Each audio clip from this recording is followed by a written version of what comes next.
Hep sade olmayı seçtim. Bir rüzgar gibi esip geçtim. Aşk sade olunca güzeldi. Yüreğimdeki ince çizgilerde gizledim.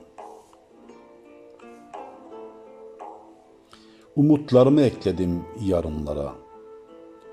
Uçurtmalar uç gönlümde savruldukça. Ama uykularımda hep yeni bir dünya. Gözlerinde kaybolan, içimde doğan sabahlar var. Umutla baktım her doğan güne. Gelecek gizliydi mavi gökyüzünde. Sessizlikte yankılanır kalbimde. Aşk en güzel haliyle büyür içimde.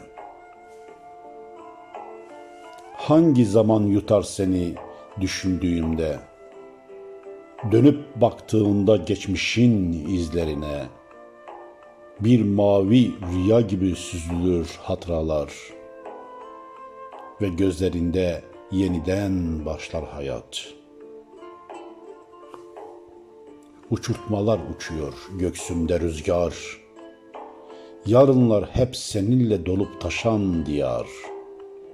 Sessizliğin şiirinde bulurum seni ve gözlerinde durmadan yazılan aşkı.